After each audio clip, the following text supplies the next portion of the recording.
Got Your Back Podstream is brought to you by Kinprint. For all your company's promotional needs, they do it all. Apparel, promotional products using the highest quality brands. They do logo design, signage, and printing. Kinprint will promote your brand with excellence. Visit kinprint.ca.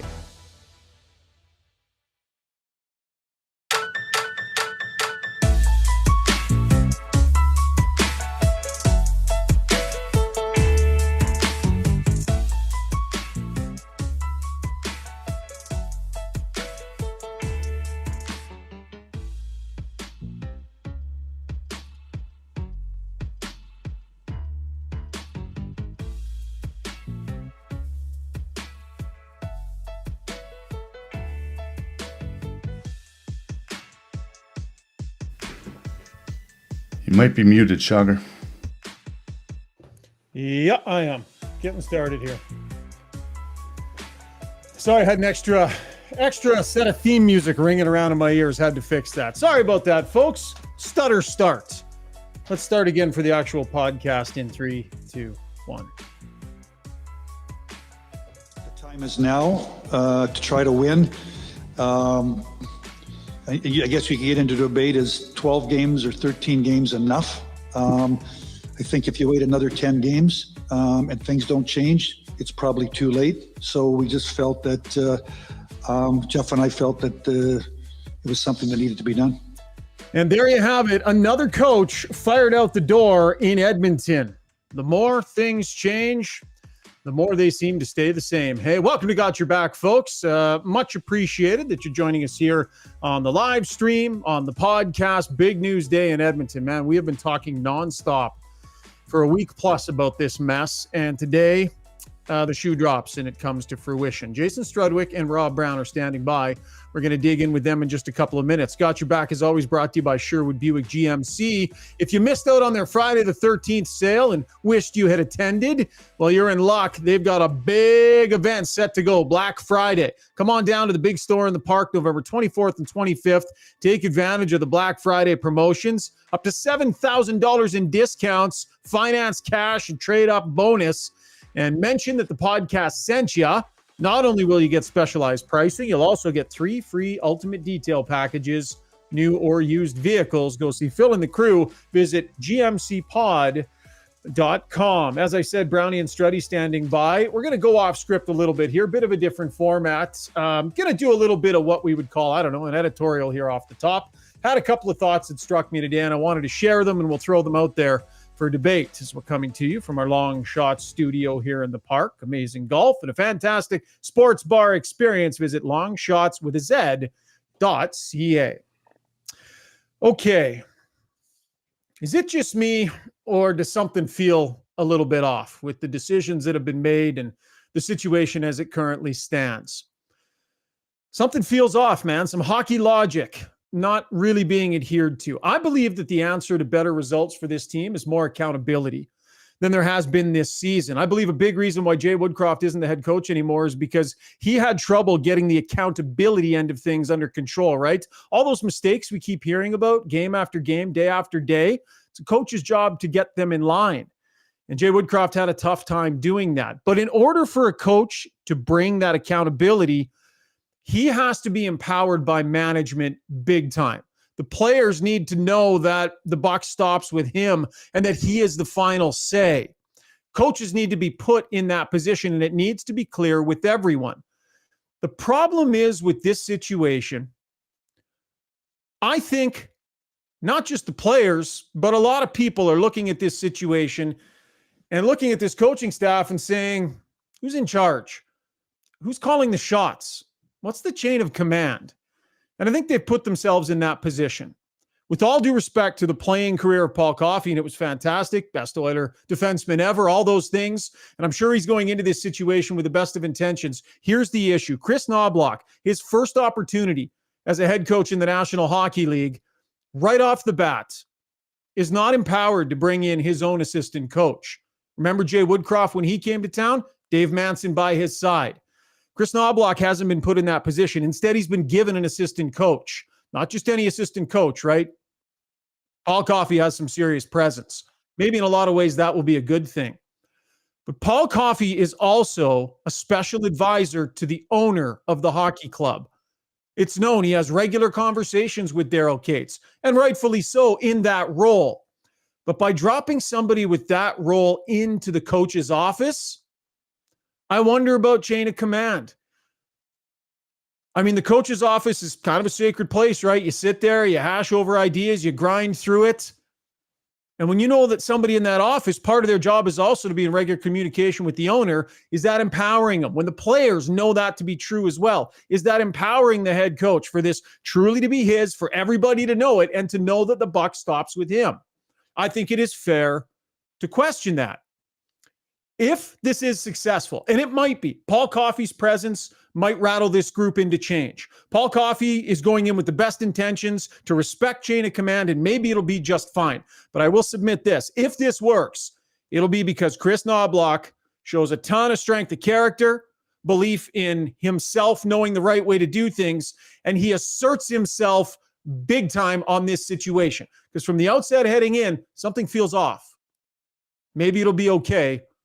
That's what struck me today. All right, time to bring in the fellas, Jason Strudwick and Rob Brown. Guys, we'll get to kind of our breakdown segment in a couple of minutes. But am I off base here, Brownie? Struds? Am I overthinking this? Because that's what is sitting with me here tonight, having listened to that press conference and evaluated what's gone on here. Struds? It's a unique setup. There's no doubt about it. Just having that kind of that flow, that chain of command going through it. I'll start with what I do. I like the fact that he is a Stanley Cup winner and he knows what a winning kind of team feels like. He knows what it's looked like. The challenge for Knobloch is going to be, if he wants to do something, to stick to his guns, whether or not the assistant coaches like it. And that's not just Coffey, that's the other guys as well. Because at the end of the day, as a head coach, you have the final say, or you should have the final say in systematic or player deployment or whatever you want to talk about. You should have the final say because ultimately it is your name on the front of the ledger. So I think that's the challenge for Knobloch. Chris is going to have to really be strong and say, this is what I believe in, this is what we're doing, and this is how we are doing it, no matter how others feel in that coaching room, if he feels that strongly about it. Brownie? Well, it's funny when they announced that Woodcroft was getting let go, there was a time span where we didn't know who the next coach coming in was. And my buddies and I were all texting, we're naming a bunch of different people, and Knobloch's name never came up. And then after they announced it, I'm like, okay, well, actually, now I can see why that kind of makes sense. And I like the fact that the Oilers went outside the box, just didn't recycle another coach that's been fired a bunch of times. When they announced the assistant coach, I got to be honest, I was more surprised by that. Not because Paul Coffey can't do great at this, but the fact that Paul Coffey would want to do this. I mean, I played with him for 3 years. Unbelievable guy, great team guy, wonderful communicator.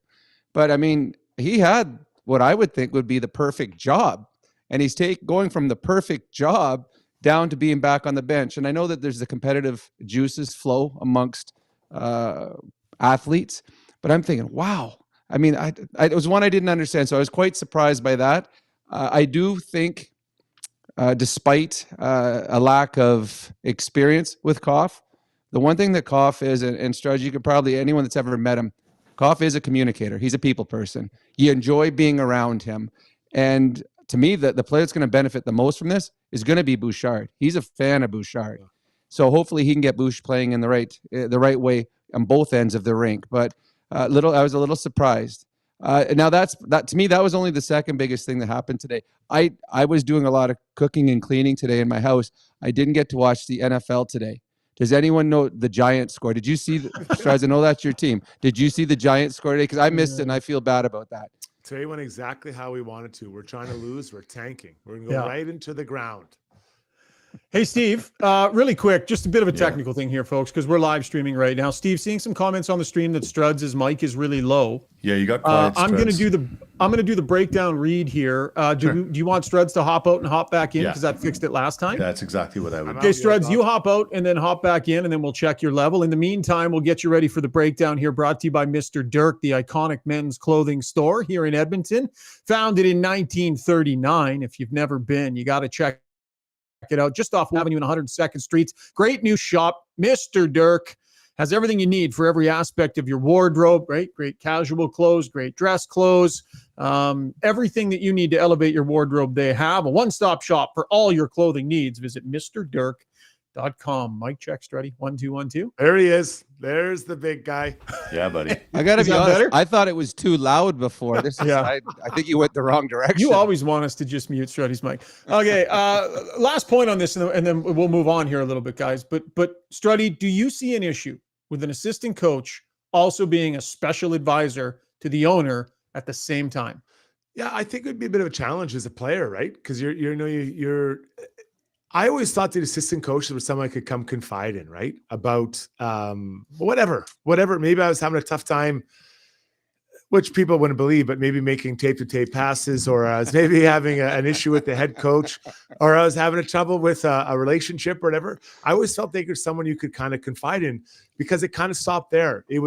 I understood the assistant coach. That relationship was kind of sacred, right? It would kind of stop there. Now, I'm not saying Paul Coffey is going to go anywhere and say it, but do you wonder that if you're, am I going to go talk to him, be as open and honest as I would be with maybe another coach? Because every player on the team doesn't have the same intimate relationship with every coach. You find one that maybe is more, that's more, that relates to you more. Like Perry Perrin, he was my assistant coach in New York, and I knew Perry for a long time. And, I knew where I sat in that hierarchy of players, but I felt very comfortable talking to him about my own game, maybe my teammates' games, not in a way that was negative, but say, you know what, I think this guy could do this or this guy could do that, right? And kind of be open with them.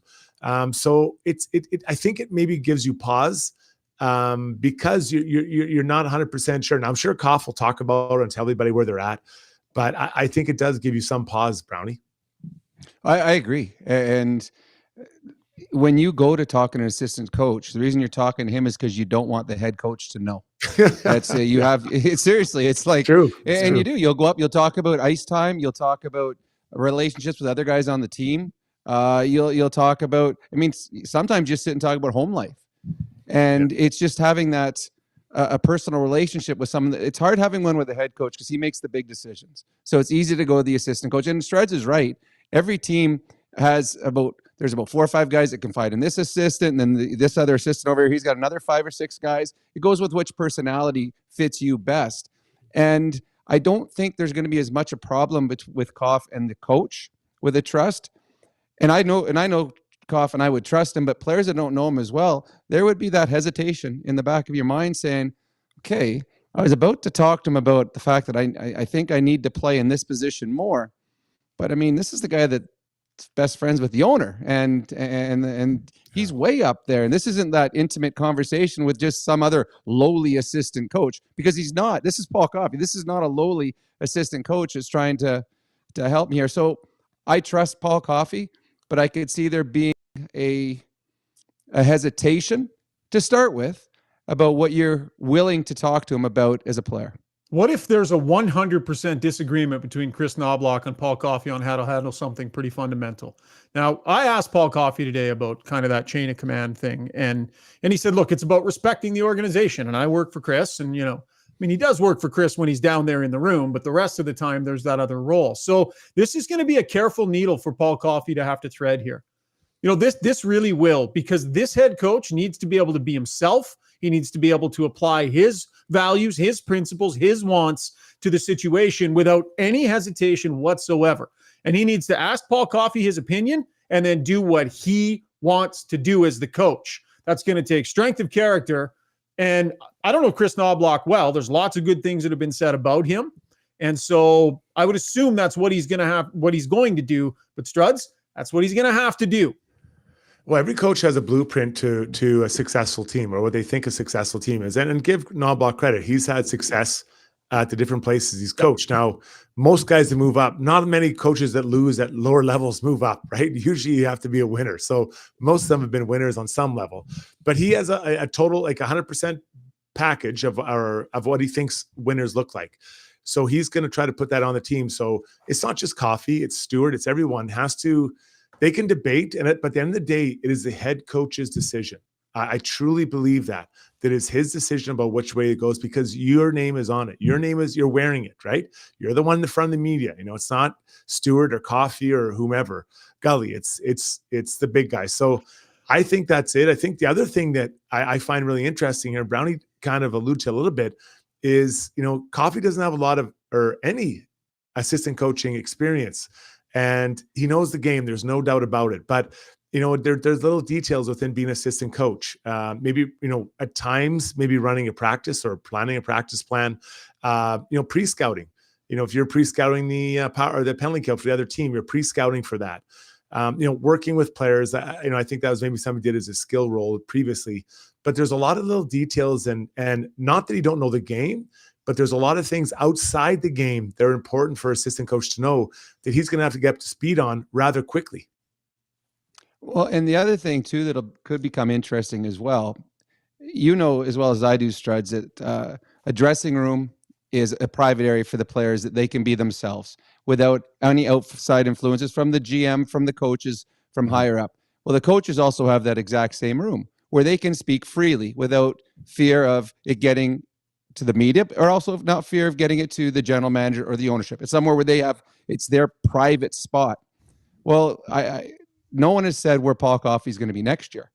Now, what if Paul Coffey's the assistant coach this year, and then next year he's back up into a senior role, who has now been part of this private office that the coaching staff is had for the course of this season. Now, again, I trust Paul Coffey, and he's only going to do what's right. But that would also be, again, the back of your mind. Right now, he's an assistant coach. Next year, is he going to be advisor to Daryl Cates again? Or will he stay on, depending probably about the success of the team and, I guess, how much he enjoys it? Going to get to the Weiss Johnson soundbox here, guys. There was disconnect. This new management structure, this is the first big decision that they've made as a group, and I sensed a ton of disconnect, both in their comments and in some of the logic that we heard. I asked Jeff Jackson, look, this is the first big decision you made as a group. Who had the final say here? That sort of was the theme of our discussion, is like our consistency is not where it needs to be. And we talked a lot the last 2-3 days. There was no ultimate decision maker. We talked about it. I said, what do you think? Here's what I think. And we came to the decision together. There was no ultimate decision maker. That's a problem. Organizations need an ultimate decision maker. Who's making the final call at the trade deadline on an important deal? Where does the final say lie? Either empower your GM by saying, I let Ken know what I think needed to happen. Ken made the final decision. Or say, look, at the end of the day, I'm in position in making the call right now. But to say there was no final ultimate decision maker seemed odd. And then take it even a step further. Tom Gazzola asking, do you consult with the veterans when you make a decision like this? Two completely different answers back to back from Ken Holland and from Jeff Jackson. I have talked over this past week with some of the veterans on our team. I'm not going to tell you what they said. I take the information. Ultimately, I have to make decisions. Obviously, Jeff's got a long relationship with Connor. You can probably talk about that. Yeah, no, I mean, we didn't consult with the players on this decision. Never spoke with Connor or Leon or Nuge or Nursey or any of the other leadership group. And then there's one more I'm going to point out here, guys. Okay. Tom asked Chris Knobloch if the rest of the assistant coaches were going to maintain their roles. Now, you can't see the video here, but Tom asked the question, and the first voice you're going to hear, Chris Knobloch looked over at Ken Holland, and the first voice you hear is Ken Holland. Of the assistant coaches, I know, Chris, you're coming in here. You just had a chat with them. Everybody's role kind of staying the same in terms of the guys that are still sticking around on the coaching staff? Yes. Yes, everything's staying the same. Obviously, there's going to be some different responsibilities. I'm going to get to know them. As I said, I've only talked to them briefly. Okay, this whole thing happened fast, right? I get it. But Knobloch looked over at Ken Holland, and Ken Holland went, yes. And then Knobloch went, yes. Like, that should have been an automatic, right? Disconnect. I felt disconnect on multiple fronts here. Struds, what do you make of all this? Well, okay, let's start with the first one. The fact that or sorry, the second one, the one where Holland said he did talk to some players, but then Jackson didn't. I think that and I'm giving the benefit of the doubt. I believe that Holland may have talked to some players and said, "Hey, how are things going? Where are things at?" And those types of conversations happen with the GM and the older players all the time. But I'm thinking when Jeff was asked, when he talked about it, I don't think he was saying, we didn't directly say, should we hire a different coach? Mhm. So I think it's a little bit different situation there. I think there's kind of two questions that maybe should have been answered, but they were answered.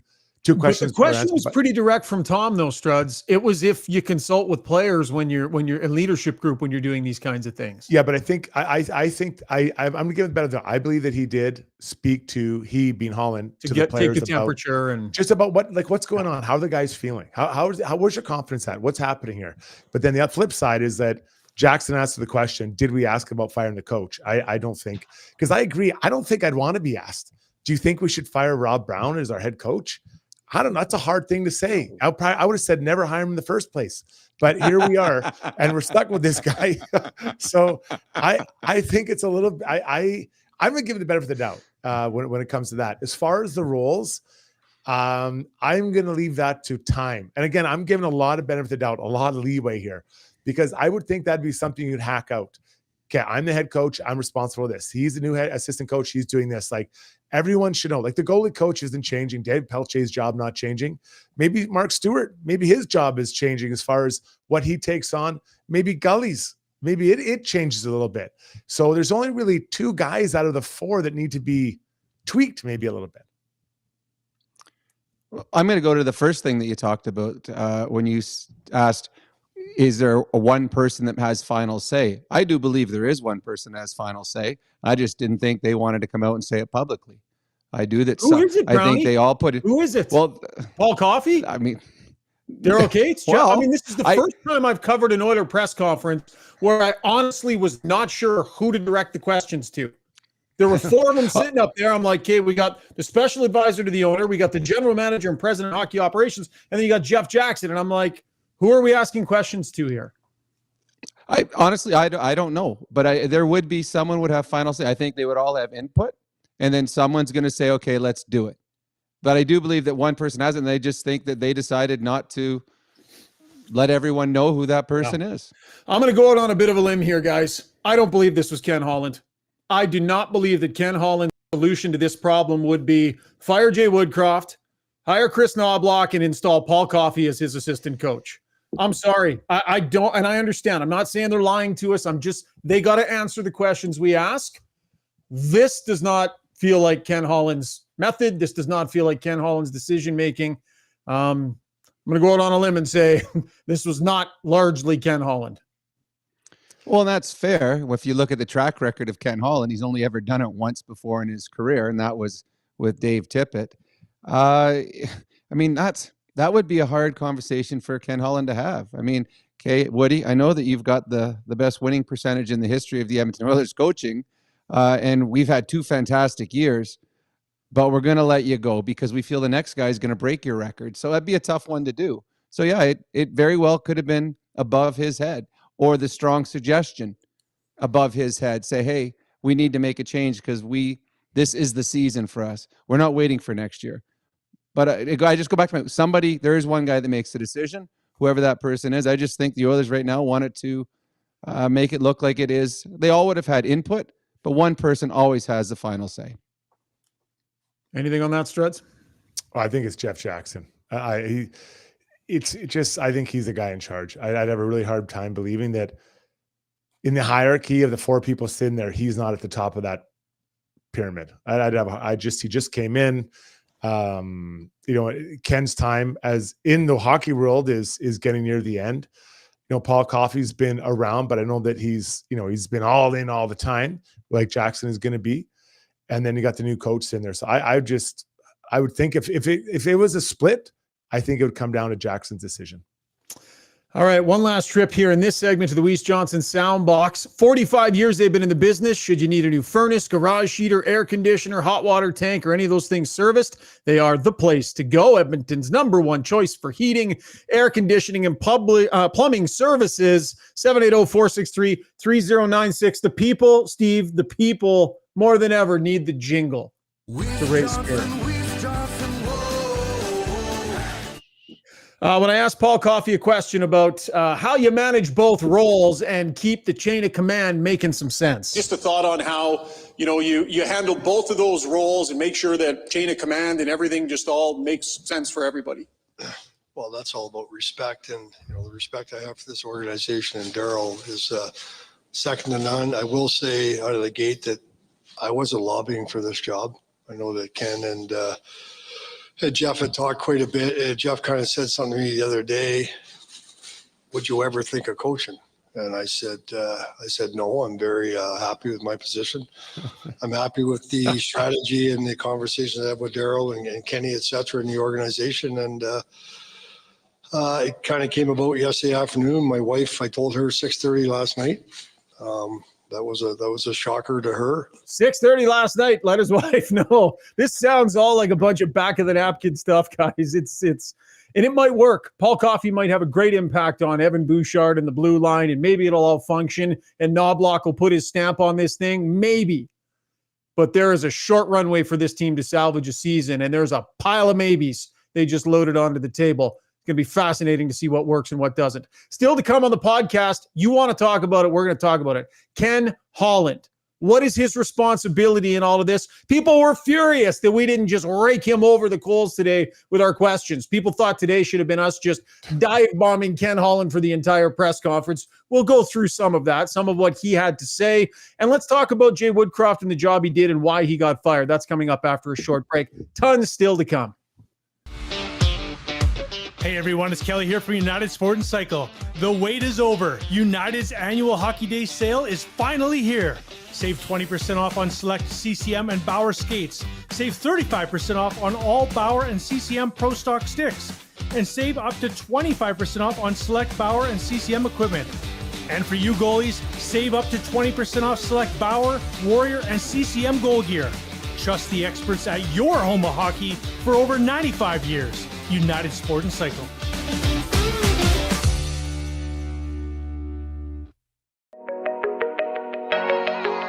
If you're looking for a night out on the town and want to make sure you and your fellow fun lovers arrive safe and in style, call Ahmed Enterprises. With their stretch limos and party buses, they can accommodate groups up to 22. Servicing Edmonton and area, Ahmed Enterprises provides luxurious, reliable, professional transportation.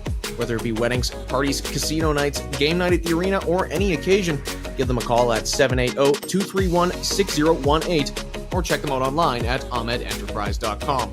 Mention Got Your Back sent you to get 10% off your luxury ride.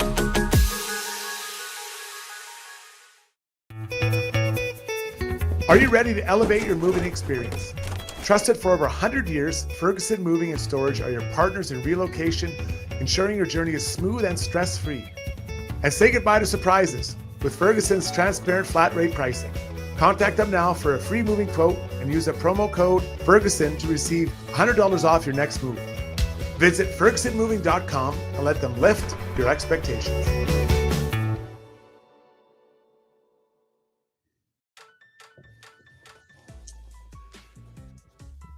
Oh, the chat. I think this is smart ass and not fair, but I'm going to read it because it's funny. Kanye Winter says, sounds like the coaches turn the lights on at 6 a.m. tomorrow and coffee rolls in around 10 at the omelet bar. That's a low blow. And I don't think that's going to be the case. I think Paul Coffey understands there's some pretty heavy lifting to be done here. And I would suspect the expectation from him is he'll be rolling in when the rest of the crew rolls in. Time for Takeaways, brought to you by Redefined Health. They specialize in total body and mind wellness. How much do you need mind wellness right now, Oiler fan? Chiropractic and massage care treatments to acupuncture, soft tissue therapy, nutrition, even an on-site registered psychologist. Redefined Health is there to help you get well and stay healthy for a lifetime. Go see Dr. Tyler Fix, best name in the business. RedefinedHealth.com. Okay, guys, let's dig into some accountability here. So we got Ken Holland to cover, we got the players, and we got Jay Woodcroft, and we got to try and do that in a reasonably timely fashion here. So lots of stress on my Twitter feed today. People really frustrated that we didn't aggressively go after Ken Holland in the press conference today. Like we're supposed to get in there and really hammer him on every decision that he's made and ask him, how much of this is your fault? Which, in hindsight, asking Ken Holland, how much responsibility do you feel for this? Probably would have been a fair question. You're kind of rolling with it. I had 4 questions. We dug in the areas that we thought we had to. But bottom line, Ken Holland said he was looking for a goalie and that there weren't trades out there. He was looking for trades and they weren't there. He talked about how he left Jay Woodcroft shorthanded on his roster because of his cap decisions and how that hurt his ability to keep his players accountable. The record is what it is. The goaltending decision is what it is. It's all sitting there for everybody to see. Ken Holland certainly knows it. I think he has a big piece of the responsibility for this team being where it is. He guessed wrong on the goalie. He signed the wrong guy, and that's at his feet. And he'd be the first to admit that. Struds, how responsible is Ken Holland for this train wreck of a start? Well, I think he wears some of it for sure. I think the goaltending is definitely one. I mean, I don't think we could have predicted both Campbell and Skinner were going to have a tough start like they've had. But, a lot of these players, I didn't hear anyone saying that, Nuge or McDavid or Leon or these guys were going to have slow starts to the year. I didn't see anyone saying, so no one saw that coming down the pipe. So I think the players wear equal parts with their individual performances, right, up to this part. Now, some might have injuries. Some might be, for whatever different various reason we looked at up to this part. And, even the part about that, I don't really buy so much the part about playing shorthanded, right? 11-7 or whatever they had to dress sometimes. Right.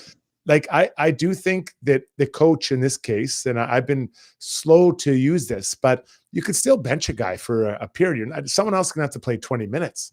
So I think everyone wears it. I think everyone wears a bit of this. But, I mean, the goaltending one is a clear one. The Campbell signing is for sure on top of Holland. Brownie? Well, it's funny. Holland has taken a beating over the last few weeks, and probably more of a beating than Woodcroft has. Yet a month ago, most of the people in the media and a lot of the fans picked the Oilers to be, whether it's the Stanley Cup champions or a Final Four team, based on the roster that Ken Holland put together. That was on the goaltenders that he had. It was Skinner and Campbell. Everyone was picking the Oilers to be one of the top 3-4 teams in the league, and many picked them to win the Stanley Cup. So a month ago, everyone liked Holland's team. Now, again, when Campbell signed here, there were a lot of people at that time that said, if you look at the numbers, his numbers don't equate to being a starter at a 5-year contract and $5 million a year. And at that time, it wasn't people afterwards that were saying. There were people saying that that's not a great contract for Jack Campbell. But everybody liked this roster at the beginning of the season. And when it failed, now they started pointing fingers at Ken Holland. The same Ken Holland that they were telling had put together a team that could win the Stanley Cup. It's perfectly fair to lay the goaltending at his feet. He was the guy leading the charge on fixing the goaltending situation. But remember, those goalies were falling off the market real fast. None of them were coming to Edmonton. They had to get something done. It was job number one. Mm-hmm. They had a deal done with Campbell. They did their due diligence. They thought it was going to work. It didn't work. He owns that 100%. I think there are times where he hasn't grinded hard enough on contracts, right? I think, the Duncan Keith trade, while I think Keith was a good ad, I think it's fair to say probably could have got that price down a fair amount based on other things we'd seen around the National Hockey League when you're taking salary from another team like that. I think that's fair. I think it's fair to talk about, I do think the roster shorthanded. I think you need to consider all of those things. And it's your job to have that foresight. I think that's at his feet as well. The Darnell Nurse contract, right? People kind of wondering and about how that's going to look long-term. There's a bunch of stuff here that I think is more than fair that falls at his feet. But I do agree with you, Brownie. People weren't coming into this season thinking that this team was going to be a train wreck and that Ken Holland had botched it. Now that it's gone bad, 100% he's accountable. But I can't be the guy who thought coming into this season that this was going to be a pretty good damn team and then act like I knew all along Holland had made a bunch of mistakes. Struds. No, it's fair. And I agree. But there is frustration. I get Oilers fans' frustration. you have cousins in Calgary or cousins in Toronto or Vancouver. They're all over you. Your friends are just roasting you right now about how poorly this year started. So I get the frustration. So you want to take it out on someone, but you know what? Don't let the players off the hook here, right? I think they're the ones out there performing. I think Knobloch made a really interesting point saying that, he prefers a zone style of defense. Yeah. And I'm not going to, I refuse to suggest that Woodcroft, his zone style of play is what killed that really made it hard for the Oilers. Okay. In most minor hockey teams, in like kids hockey, 10-year-old hockey, you teach them to play 5 on a die. Everyone has responsible for an area. So that starts at 10 years old. These guys are 25 years old. I don't know. It's not that hard to figure out. Someone comes in your area, that's your guy. Well, you're right, Struts. And all the teams there's nothing really new that you learn when you get to the NHL. Yeah. You've done it at some point, whether it's college, junior, midget. So all these players are capable. And I agree with you. The players have to own it. I've been on teams where the coach has been fired and you feel guilty. And that when you get a coach's bump, when a new coach comes in, it's not the new coach coming in with new ideas, those first 5-7 games. There's two things. There's one, you feel guilty because it's something that you as a team, the good teams, coaches don't get fired. So you've underachieved. And the other one is now you're trying to impress the new guy. You're trying to say, okay, this might get me more ice time, or I was getting good ice time from the other guy. I better make sure I play well. So that's where the bump comes from.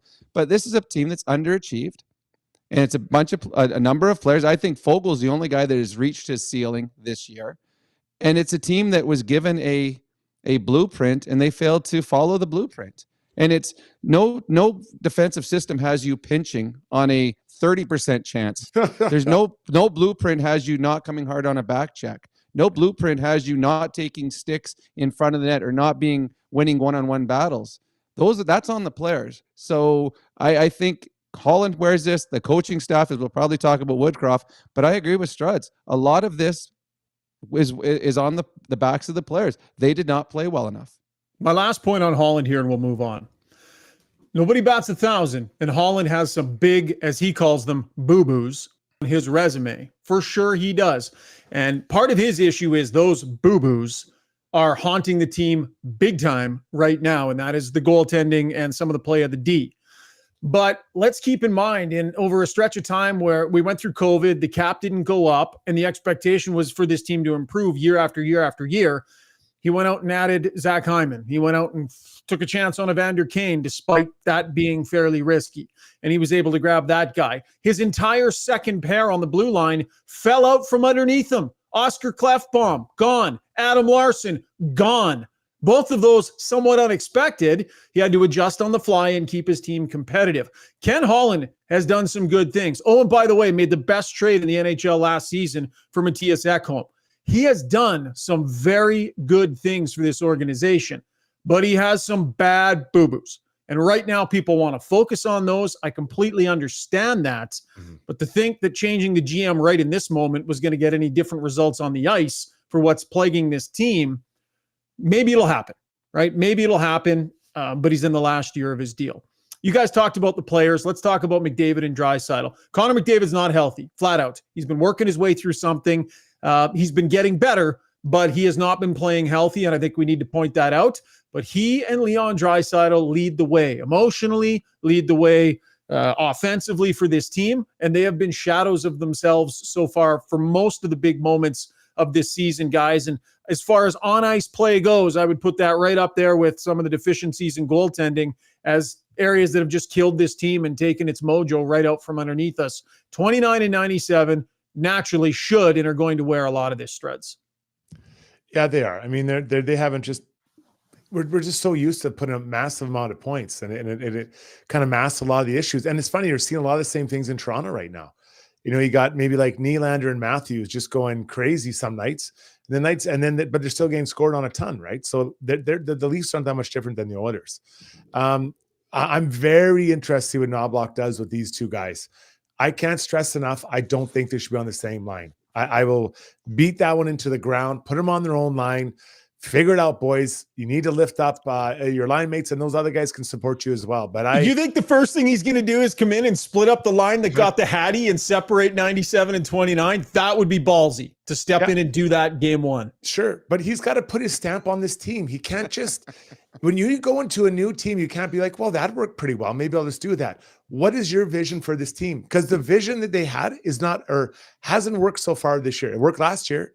But I just go in there. I'm putting my blueprint on I'm going to put what I think is right together, Brownie. Well, yeah, you are. But that Hyman, Kane, Nugent, Hopkins line was really good last game. Like really, really good. If he's looking at that tape, he ain't changing that line. No. I think in a perfect world, yes, eventually Leon and Connor are going to be split up. But I don't think that has to be done on day one. I think that Leon and Connor are both struggling right now. I've never seen the number of turnovers, offensive turnovers by those two players. There would be times where I'd be sitting up in the press box and Connor would make a bad pass. I'm like, that's the first bad pass he's made since probably 15 September. games. Yeah, like he doesn't, like he never misses a pass. Same with Leon Draisaitl. When have you ever seen Connor McDavid get stripped in the neutral zone on the power play and give up a breakaway? So both players have talked about a lack of confidence. Both players, the frustration, their body language going off, and it's not frustration at teammates. It's not frustration at coaches. They're frustrated with the way that things have gone for them. And I have there's no problem with that at all. They're human. And when things don't go the way they expect, I mean, what's Connor, 190th in the league in scoring? I mean, this is a guy that's usually got a 60-point lead on everyone else. And now he's looking up at players that he doesn't even know who they are, and they're ahead of him in the standings. So the one thing I'm not worried about is Connor and Leon getting back to where they are or where they're supposed to be. And the team's going to get better simply because Connor and Leon are eventually going to start playing as they're capable of playing. But this team is so top heavy and so reliant on those two players. What was it? Last night was only the last game is only the 8th time in the history of Connor and Leon when they've had no points, the team has won. So it shows you the importance that they have to this team. So this team will get better simply because those two will get better at some point. But they have not had good starts to the season. Accountability as a group, right? The head coach's job, and I believe there's two main reasons why Jay Woodcroft is not coaching anymore. One, he came in with the stated intention of changing some things and improving this team's ability to defend fundamentally. And whatever the reason, it failed miserably. They got significantly worse defending than they were before. Bad look for a head coach with a Stanley Cup contending team. It looks like he broke it. It looks like he broke it. With whatever he did, whatever he tried, this group, the numbers were stunning. The goals against, stunning. Inner slot shots, high danger chances against. They're near the bottom of the league in most of the metrics you use to decide. So that right there, and then the lack of accountability. You can't stand there every day and talk about it's not our system, it's mistakes, and then do nothing to try and rid your players of those mistakes throughout the lineup by way of accountability. He did not show a willingness to drive accountability home and to think outside the box on that front. I think those are the two of the main reasons why he is not the head coach anymore. Struds? Yeah, there's no doubt about it. But when you come in as a new coach, I believe everyone should get a fresh start. Everybody on the team. Because if the first time tomorrow Bouchard pinches badly or doesn't do a good defensive thing, you can't bench him right away. Because what's changed, right? It's got to be a clean slate. I agree. Yeah. So, but you go in, again, it's and he talked about Chris talked about you can't just change everything overnight. There'll be some areas they want to improve on, but you say these are important areas I want to stress because these are my 3 points for the game. These are what we're going to work on. So those are areas. So let's say a player falters on whatever. Let's say it's a forecheck duty, and you say, okay, well, hey, whatever, Rob Brown, like this is why we do this, how we do it. Now it's 2 or 3 games and he's still not doing it. That's when you drop the hammer on someone and you make the case early and say, this is how we play. This isn't going to be acceptable. This is how we play, Brownie. Well, it's a great point by both you guys about accountability. And we've talked on this show. I've talked on it with Reed on our show that the one thing that we wanted to see more of is holding players accountable. And I've seen articles and heard people talk, well, you can't just bench a guy. If you're going to bench Bouchard for doing that, well, you got to bench McDavid or Leon or this guy or that guy for making mistakes. That's not what accountability is. When Cody Ceci steps up and makes a bad pinch and they go down, you don't bench Cody Ceci because you know why? Cody Ceci doesn't do that very often. You don't bench mistakes. What you bench is repeated mistakes. Is when a guy's doing it over and over again and you show him video and you talk about it and he does it again. At some point, you've got to say, you know what? Enough is enough. And if you're not going to follow what we want as a team, now you're going to sit here and watch. Huberdeau got benched. JT Miller got benched. Last year, Cooper benched the Kucherov line. The best. They've won 2 Stanley Cups. You have to send a message, because if I'm watching this player go out there and do the same thing over and over and over again, well, now why am I following the script? Because he doesn't have to do it. The one game that Bouchard this year, they've moved him down to the third pairing after he had a really, really off game. The next game, when he was in that third pairing, he led the Oilers in ice time on the back end. That's not accountability. So I think what you have to do, you don't bench for mistakes. You bench for repeated mistakes. You bench for lack of effort. You bench for lack of discipline. Those are the things that you bench for. And you do it to everybody, because there has to be accountability from top to bottom. Brownie, bringing it. His appearances, by the way, on the podcast brought to you by Kin Print, helping you find creative ways to promote your brand. High quality apparel with top of the line brands. Visit kinprint.ca. Back to the Weiss Johnson Soundbox. What does the new guy think about accountability? Ken Holland, I asked him, do you think there was enough accountability under Jay Woodcroft? And he said, he didn't really answer it. He said, we talked about it. We talked about benching players in game. In the end, Woody never did it, but I was okay with that. And I understand why he didn't. Then I asked Chris Knobloch, what's your philosophy? Here's 2 pieces of his response. Yeah, that's probably the most difficult thing with coaching is holding guys accountable, because as a coach, you don't want your players playing in fear. You don't want them every time they're over the hit the ice, over the boards.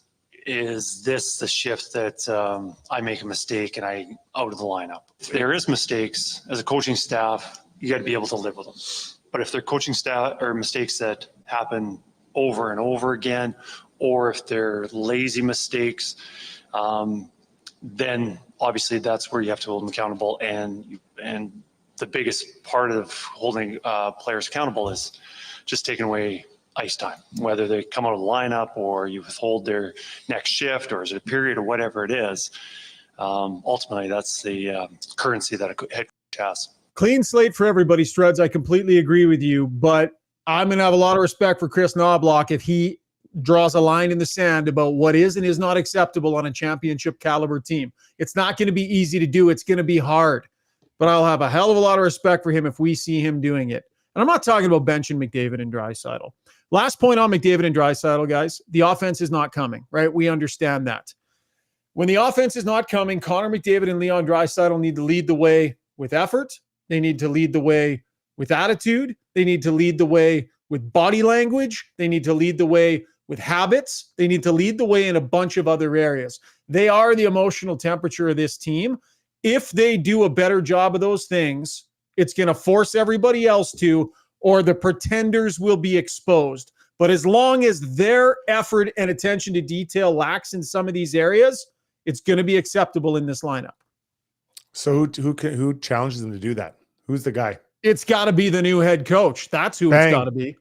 Bang, right there. That's the guy. He has to say it. He has to go, and he has a relationship with him already.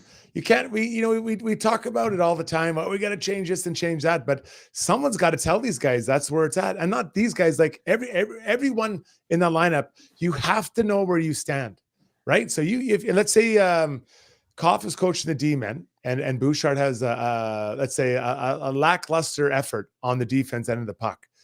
Buddy, this is what you're doing wrong. This is what we want you to do it. He does it again. Bang, he sits just like that because you've explained to him and it's clear what the expectations are. It was interesting. I thought that you asked, I think it was you maybe asked him a question, Shagar, where Ken Holland, so it was Jeff Jackson, what he liked about Knobloch. And he said 2 things. I didn't ask him that, but go ahead. It wasn't you. Okay. Sorry. I don't mean to give you credit where you don't deserve it. I think what it was is, and he talked about he liked that Knobloch has defined roles. And I love that. I couldn't believe when I heard that, because I look at this Oilers team. Does everyone have a defined role? Do they know what their job is? They don't, because they don't play. They sit on the bench and watch other guys play. So I hope that there is a defined role for each player on this team. And if they don't live up to that role, then you can bring down the hammer of expectations on them and have some sitting. I asked him if he had concern that neither of the guys he's putting in place have any experience to do the job that they're about to do, and they have so little margin for error with where they're at in the standings. And I think that's where he ended up taking the answer. Brownie? Okay. Well, I all I know is that I'm going to get a new phone where that when it rings, it's going to go bang.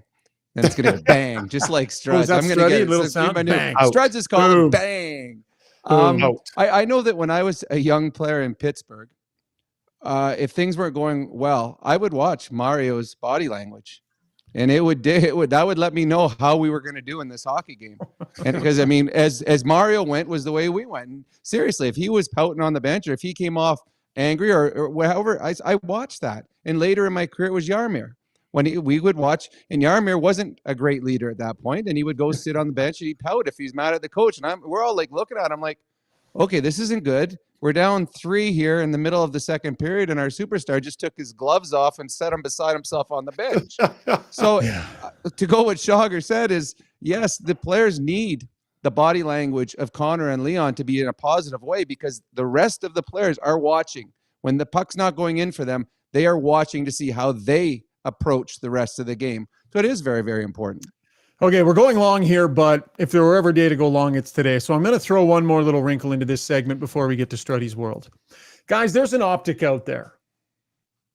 And I'm going to lay it out for you. I'm not saying that this is necessarily what I believe, but there is a larger game at play here. And that game is the next 2.5, 3 years here in Edmonton and the 2 superstar players, right?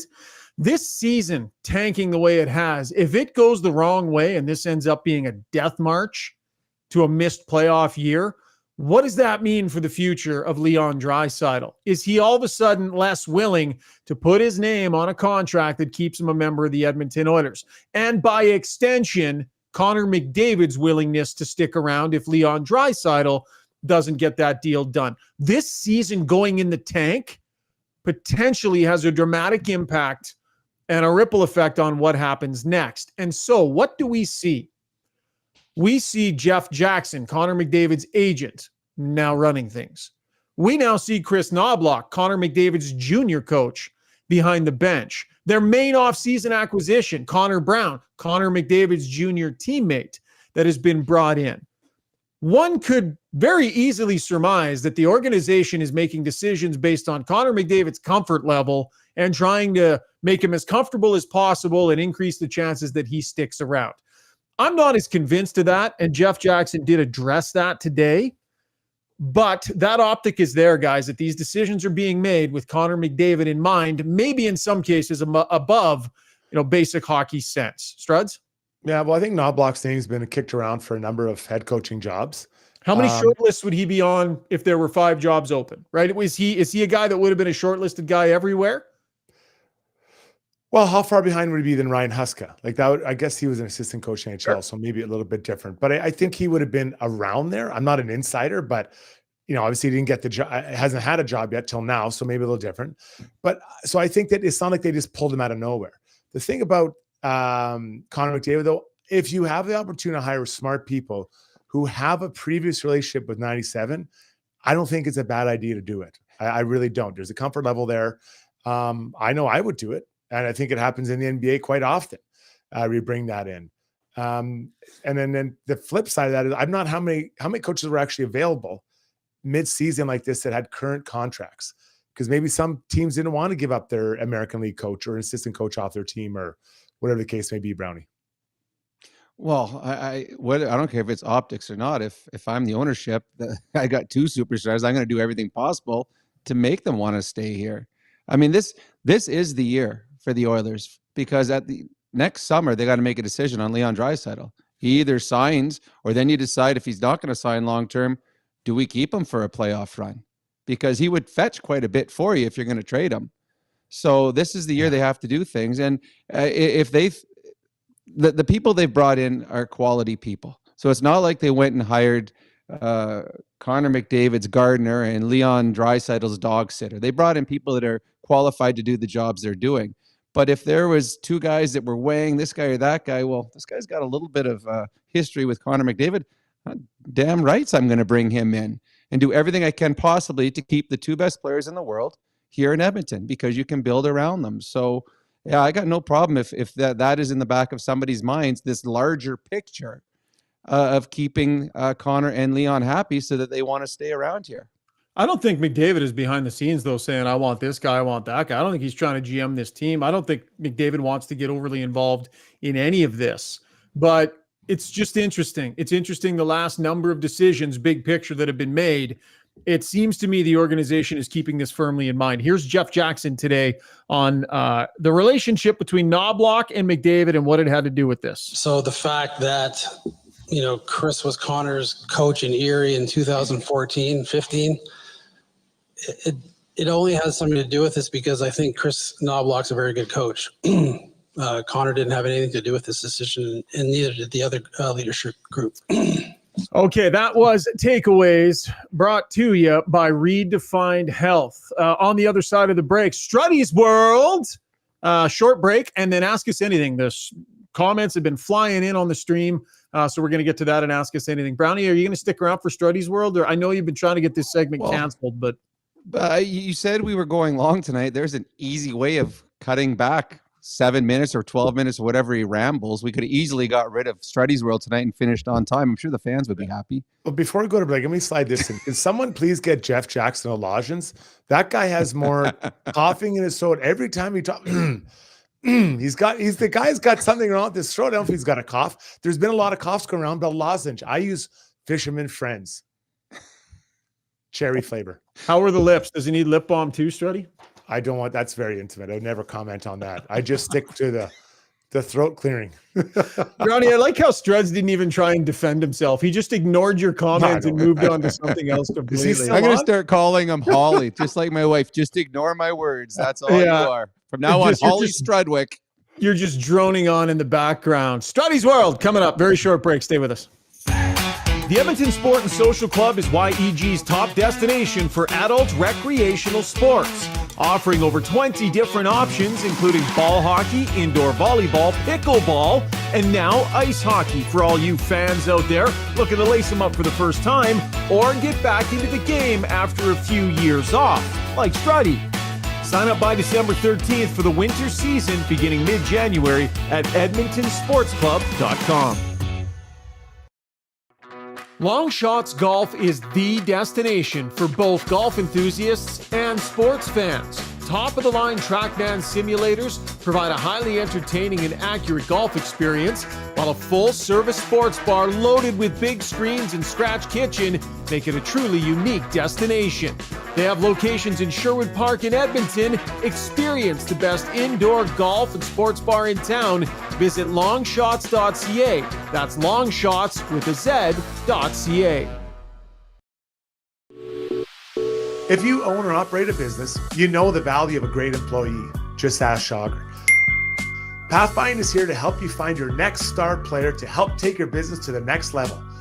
Pathfind can help with recruitment, career transition, leadership coaching. They truly have your whole team covered. Building you a championship caliber roster. Find your team's path forward at pathfind.ca.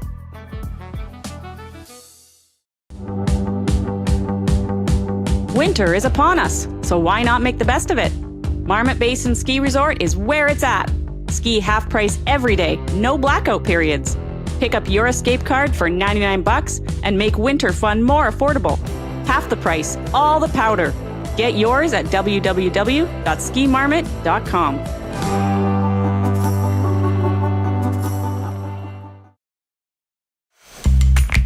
When you make a mistake, heads should roll. It's not right. And I'm here. Someone has to put their foot down. Now that I say it out loud, it does sound a little crazy. Gotta look good.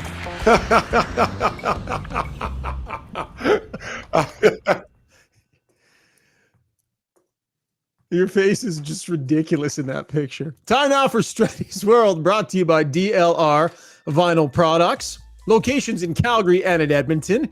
DLR provides beautiful maintenance-free vinyl, fencing, and decking material. The key is maintenance-free, right? There's still time to squeeze in that maintenance-free fence if you have a couple of weeks left here before the snow falls. The beautiful thing is there's no painting, no sanding, no staining, none of that elbow grease, right? You put it in, it stays in, it's beautiful from the day you put it in, and you don't need to worry about it. So Rob runs the branch in Calgary. Brother Rick runs the branch here in Edmonton. Give them a call.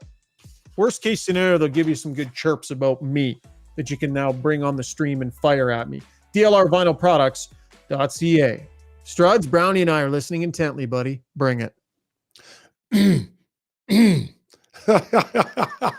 Anyways, I think there's a big thing we're missing out on. We haven't talked about. Obviously, they were asking about some of the areas about playing defense, about who's in charge of what and what's making things happen.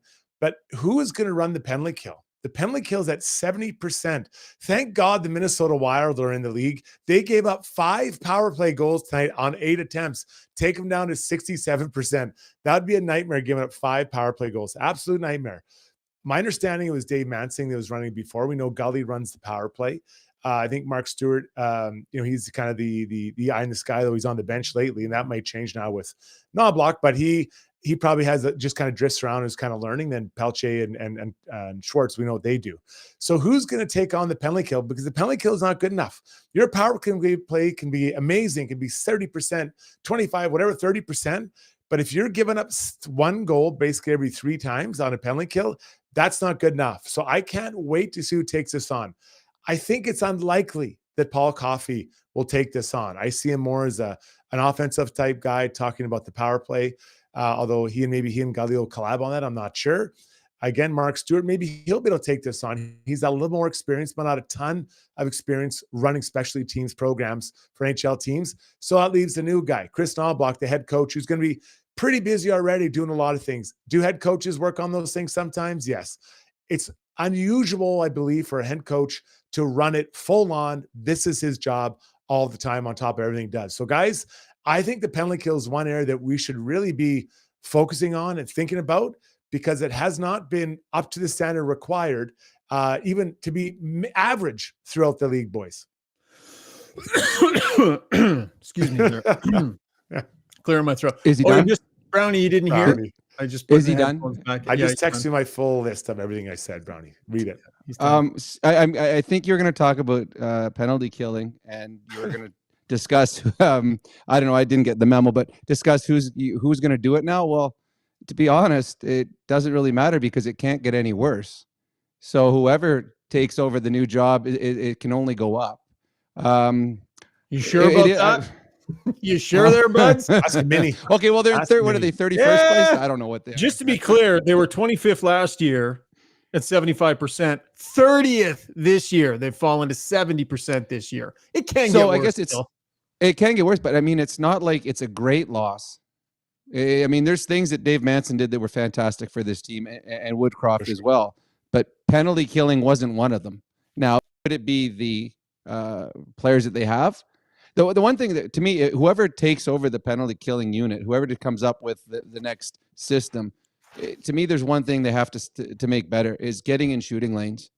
That's the biggest thing for me. When I watch the opposition teams, when Vancouver came, Quinn Hughes, every one of his shots got through. Yeah. The Oilers do not do a good enough job when they're killing penalties of getting in the shooting lane. Everything gets through. So now the battle, instead of being at the blue line, the battle is always in the blue paint. So I don't know who's going to take over, but to me, whoever you put out on the unit, they've got to get in shooting lanes. And here's a great chance that Knobloch was said to be very good at finding roles for players. You are a penalty killer. Derek Ryan, here you are. Fogle, here you are. Holloway, and whoever it is, you have a role now, and go out there and do it to your best. Because as I know from experience, that if a coach has trusted me to do something and gives me a specific role, I'm going to make sure I do that role to the best. And I agree. I don't think the Oilers understand their roles as well as they probably should. I wonder if the big guys are going to kill penalties still, Struds, under Knobloch. Well, first off, I want to split them onto different lines. Then we'll worry about the penalty kill. He's not I don't doing think it. they should. Do you want to know why? Let's be honest. For what Brownie just said, we don't need Connor McDavid blowing his foot off, blocking a shot, right? Like I get you're trying to get offense from your penalty kill, but you don't need it. You need to kill the penalty. That's the job. That's job number one. Yeah, let one of the other players blow his foot out. One of the bad players, Strides. Good point. Send the meat wagon out there to just kill the penalty. Your foot blows off. Nobody cares. Oh, man, Strudwick got hurt. Okay, good. Now we can call up somebody else. Makes total sense. That was Struddy's World, brought to you by DLR Vinyl Products. Brownie, that wasn't bad today. That was worth listening to at least. The 3 seconds when I put them back in, that last 3 seconds was really good when he said, "Let's go to you, Brownie." I know it's not true. You love it. Don't even pretend. I liked it, Struddy, and I was laughing with you when you opened up with the cough. Even if you couldn't hear us, I was supportively laughing with you. But we're not going to let this new guy bully you out of your great new segment, Struddy. I got your back, buddy. I got you. Time now for Ask Us Anything. You've been waiting patiently on the stream. Well, actually, you haven't been waiting. You've been blowing the stream up big time. Brought to you by Match Eatery and Public House. Holiday gifting just got better at Match. Purchase a $50 gift card, receive a bonus $10 card, and 2 Match-branded beer sleeves. Gotta love that. Gift cards available in the restaurant and at matchpub.com. Match Pub, your Ice District dining destination. Great spot if you're on your way to the game or if you want to stop for a cold one after the game. Conveniently located. Okay, Steve, hop on in, bud. And one sec here. Which one of us is going to address what we're seeing here with Steve, guys? Which part? It's a hat. Which one of us is... Albertans wouldn't understand. It's a BC thing. Well, the beard? Are you talking about the beard or the hat? There's a lot going on there. I don't know where to start. The indoor toque, I think, would be the first question, Steve. Is that... you know why? I'll tell you the reason why right now. Because I was proudly wearing an Oilers baseball cap, and I went, I probably don't want to wear an Oilers hat on this show, so I reached what was on the floor beside me, which was a toque. Is that all right? Does that toque have a pom-pom on it? There's no How old are you, 9? There's no pom-pom. No, it's not yet. I like the way you're wearing it kind of loose, too, and off your ears. Like, what's the point of it if it's not on your ears, right? I mean, fashion before function. Fashion before function, boys. You wouldn't understand. Fashionable. Yeah. Between that toque and that beard, if you grab that guitar, you'll have hearts melting, buddy. Start playing some Dave Matthews. We love you, buddy. Zuby's back from vacation tomorrow, so we got to give it to you here a little bit. Yeah, what's the mood on the stream, buddy? I can guess. I've seen it. Yeah, it's quite the mood, especially after big Oilers win last night. I was like, oh, cool, the Oilers won. We'll have a fun, happy, positive stream for the next show. But not so much. Siggers asks, Struddy and Brownie, new coach mid-season. Is that a breath of fresh air or a distraction? Or is it both? Go ahead, Brownie. It's not a distraction. It's, as I said earlier, you feel guilty as a player. I've been there. Someone lost their job. Even coaches I didn't like or didn't like me, you felt bad. But this is a guy, and there's a lot of them. This is a guy that the coaches or the players seem to like. And a coach doesn't get fired if you're playing well. So this is one where the players are going to feel pretty yucky when they come to the rink tomorrow. I remember when Mike Keenan got fired, I just looked at the rest of the room and look what you guys did. Look what you did. I don't play enough to have been part of this. I can't believe you guys were this bad. No, you know what it is? It gets your attention, man, because you have no idea where you fit in the hierarchy of his plans. You could move up, you could move down, you could stay neutral, you could be gone. Who knows? It immediately is an attention grabber for every single player and goalie in that lineup. Steve, is it okay? I'm going to grab the next one here. Just came in from Mike Smith. Another question: does the panel think Holland should have lost his job, or is that happening in a de facto sense? And formally firing him would have been an empty gesture. I think that kind of captures it to a degree. He's in the last year of his deal. Firing Ken Holland right now, it's not really good. Like, they're clearly all making decisions together / Jeff Jackson is making these decisions. It'll be the same at the trade deadline, right? Hall of Fame career coming to an end here. This will be his last year. Punting him out the door and firing him when really Jeff Jackson's going to be at the helm anyways, Struds. I just view this as it kind of de facto is happening as we speak. And with those guys basically at the wheel anyways, really, would that have been the way to do it? Yeah, and let's look at this. Let's assume that Jeff Jackson is running the show, doing it all. It can't hurt for him to have someone who's been that experienced at a GM position, because Jeff Jackson's never been in that position, right? He's been on the other side, but on the other side, you're trying to get as much as you can for your player. This, you're trying to do the best for organization. So two different things, Brownie. I agree. And the last question was about, is it a distraction for a coach? It would be a distraction if they were to have fired Holland today. That would have been a distraction in the dressing room. So he's going to be around. He's going to be they're a group making decisions now. I think the best scenario was him to stay the rest of the year and try to figure this out with the entire manager group making decisions together. The next general manager of this team is going to be an extremely important hire, right? Really important. He's got a lot to navigate his way through. And if I believe they're working on a succession plan as we speak, right? But those pieces aren't in place yet. So this would have had to have been Jeff Jackson taking over the role. And to your point, Struds, to punt Ken Holland out, for Jeff Jackson to take it over, admittedly having had done the job before, he's on his way out here. And I think keeping him around through this, while it's difficult for fans who are blaming Holland so voraciously, and perhaps fairly so, he had a pretty good trade deadline last season, I would say. Steve? All right. Master Uguay 35 says, can't wait to see the new coach bump and the potential regression. Do you believe the expectations have been lowered with the changes? And if so, should Oilers fans accept it? I believe the Oilers are at this point where they can just worry about one game at a time. The idea of trying to take a run at a division title are so far away. You've just got to get back in a playoff race. I'm not talking about getting into the playoffs, a playoff race. So I think that the expectations are one day at a time, try to get your feet underneath you and try to build your game up, Brownie. Well, I think that's what the Oilers are thinking, but I think the question is about what the fans think. As we as fans, should we change what our expectations are? That's the way I heard it. And to me, I said after they lost against San Jose last week, to me, the Oilers are still a playoff team. It's still the same team that started the season. We all expected to make a run at the Stanley Cup. I think they're going to get back on track. I think that there will be a bit of a coach's bump. I believe this team is good enough because for a couple of reasons. A, the team that we saw play last year, they're still here. And B, I don't think the Western Conference is deep.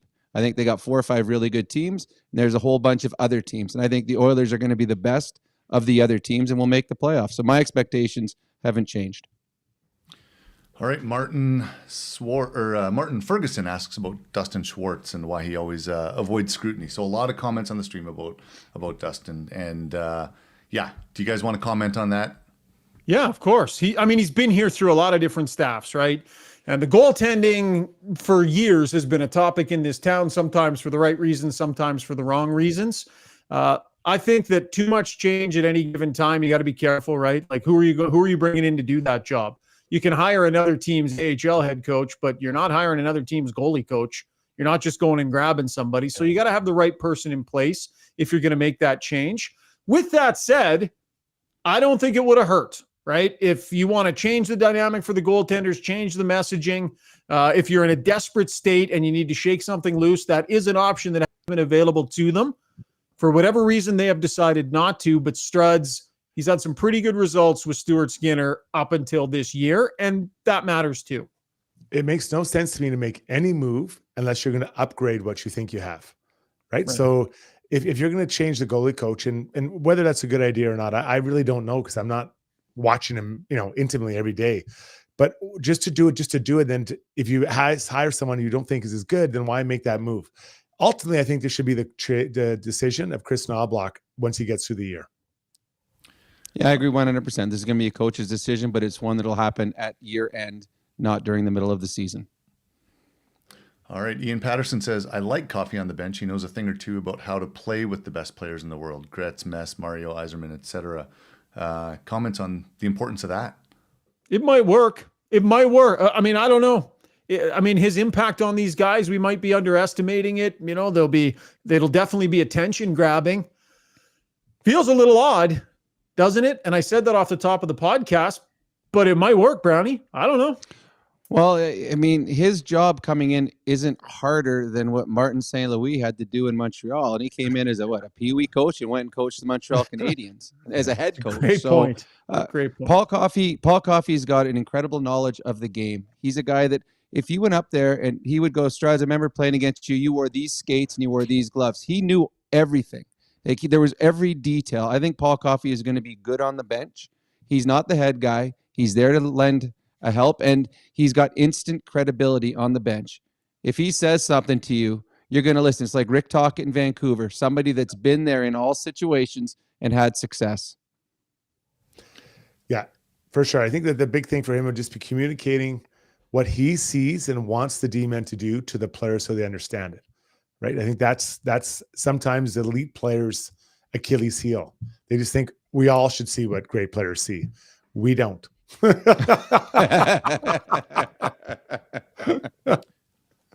I got a side note on Paul Coffey, though. I played with him for 3 years. Coff would wear Jim Johnson's, a defenseman. He was assistant coach here for the Oilers. He would wear his skates in practice because they were size 8.5. And then he would wear size 6.5 in games. He wore skates that were 2 sizes too small for himself. His toes were like this inside the skates. It's unbelievable. It's so uncomfortable. He could barely walk from the dressing room to the ice because he was in so much pain because that's what he had to do. But he always wore Jim Johnson skates in practice because they were 2 sizes bigger. Well, no wonder Jim Johnson never fully realized his potential. He wasn't allowed to practice because Coffey used his skates. So he only played games. Is that what we're to understand? Can you imagine what Coffey's I think that's exactly what we're trying to understand. Coffey's toes probably are awful. He probably never wears open-toed shoes. There's a question for you, Ryan. Next time you have an interview, sure. Coff, can we see your? Hey, see, get him on the podcasting. He just show his feet and show everybody. Hammer toes, 100%. The tough questions, yeah. Okay, so Stuart Rosno represents a lot of people on the pod who are saying, or on the stream rather, who are saying, guys, I get that Jackson is what he said today, but do you really believe that McDavid wasn't consulted on the coaching change? I have a really tough time believing that. I know it's hard to speculate, but. Yeah, I'll go.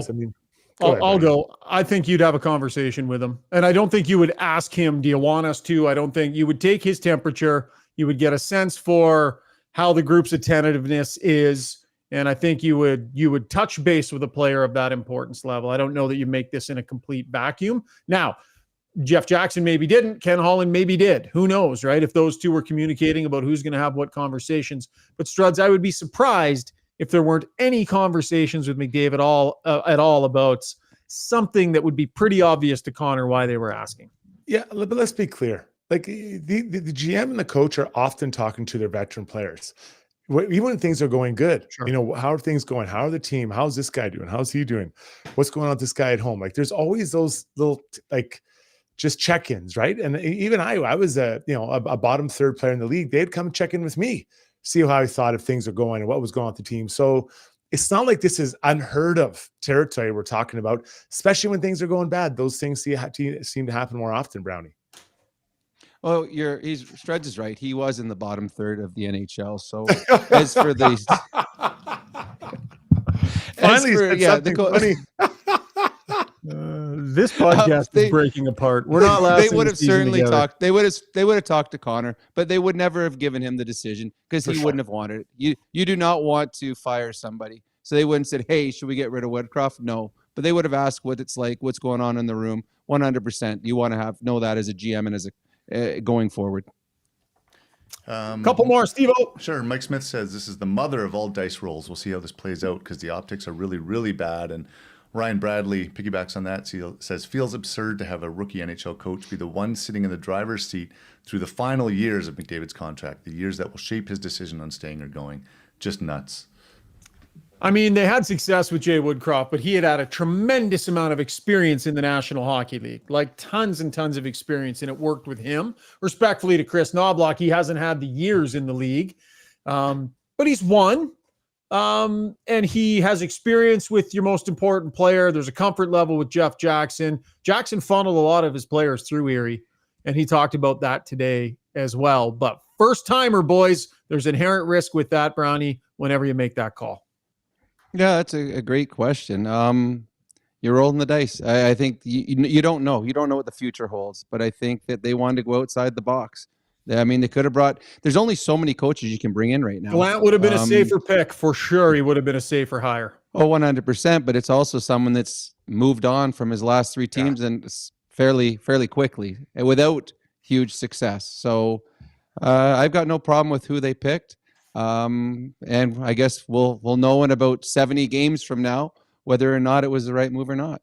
I will say this. I would feel better if this had been done in the summertime and he could have had a whole new staff and had a time to get going. Jumping in mid-ship for your first time, I think that's difficult. An interesting comment from Dawson Nielsen. He said, why did the interim title not be listed with Knobloch? Jay Woodcroft had the interim title and still worked full-time. Sorry, people suggesting that Knobloch should have had the interim title. Yeah, I guess because Woodcroft did. No, because you're plucking him from a different organization. He's not leaving there to be an interim coach. Like, it's just not happening. Now, Jay, they could always send him back down to be the head coach down there. So, yeah, I don't think they're not even comparable. Fair enough. Well, I think actually when Jay Woodcroft started, he was interim. They were going to see what he could do the rest of the year before they made a decision. So, Chris Parrish says, rumor came out that the Oilers were in conversation with a big, their word, not mine, move with a goalie, and Campbell was not a part of it. Any information or speculation on that? No, I mean, Ken Holland said today that he was looking. I mean, he's not doing his job if he's not talking to the Predators on Saros or on Askarov. He's not doing his job if he's not talking to the Sharks on Blackwood. He's not doing his job if he's not asking around on all of the goaltenders that could potentially be available. So one thing we know about Ken Holland, he's busy on his phone and he has lots of conversations. But as he said today, Brownie, tough to make a deal 12 games into the regular season. Teams are pretty set in the early going here. Well, they don't know what they have. A lot of the teams outside of, Chicago or San Jose, teams don't know what they're going to do or where they're going to be. So big trades don't come till later. And again, you've got to find a dance partner that has what you want. And also you have to have something they want because it's money for money. There's no extra money that you can say, okay, we're going to bury this guy down here. We're going to bring in another guy at $4 million. So this is a trade ain't coming for quite a while, I don't believe. And if Skinner's going to be the guy for quite a while here. That was Ask Us Anything, brought to you by Match Eatery and Public House. Final segment of the day. Struddy, I don't know if you have one in mind, or Brownie, if you have one in mind, but we're going to get to Gem of the Day, brought to you by Edmonton's most iconic home for everything sports, United Sport and Cycle. It is definitely your home for hockey, right? They got everything you need to outfit yourself or the young hockey player in your family. Check out their extensive collection of gear. Try before you buy, get fitted for new stuff, or get a current piece of equipment updated and repaired. Visit www.unitedsport.ca. Struddy, you got a gem of the day, bud? Or Brownie, you do? Well, I think Struds and I both got it. I think we both had the exact same thing. We both felt that Struds was in the bottom third of the National Hockey League. So. Yeah, we can do that. Oh, good timing on the music there, Steve.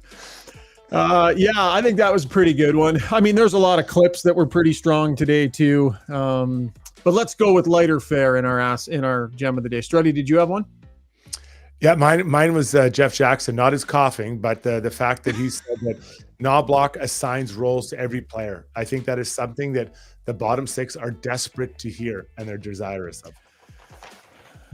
This is going to be fascinating. We'll hear from the players. I'll be down at the morning skate tomorrow, so we'll hear from the main players involved. This is not going to sit well with them. We'll see how this motivates the group. By the way, Struddy, one last thing we got to get to. We've had a lot of people really concerned about you on the podcast. Why? So people feel that we are being too mean to you. This has been brought up to me multiple times. People in my family have asked, are you sure Struddy's okay? We had someone on the stream just say, did Rob really take his headphones out? That is disrespectful to Struds. It is. Steve, we went at you for that goofy hat you have on. I just think we need to put people's minds at ease here, guys. Struds, are you okay? I'm sorry, what'd you guys say? I stopped paying attention. At some point there. We're still on? Yeah, we're still on. Are you okay? Do you want to come back, Struddy? No, I honestly, a lion doesn't concern themselves with the emotions of the sheep. So I don't know. I guess the sheep. When does a lion attack a sheep? That's the kind of places I hang out in. Steve, are you good too, buddy? Were we too hard on you about the hat? How are your spirits, bud? No. Bring it on. Okay, bring it on. All right, put your minds at ease. We're all getting along here on Got Your Back. It's the Positive Energy Pod, right? Thanks for your downloads and your subs. Guys, great job tonight. Thank you. Good night. Okay. Awkward ending, Strud. Appreciate your downloads and your subscriptions. We'll drop a podcast after the game tomorrow night as well. Have yourselves a great night. Are there brighter days ahead? Well, they potentially start tomorrow.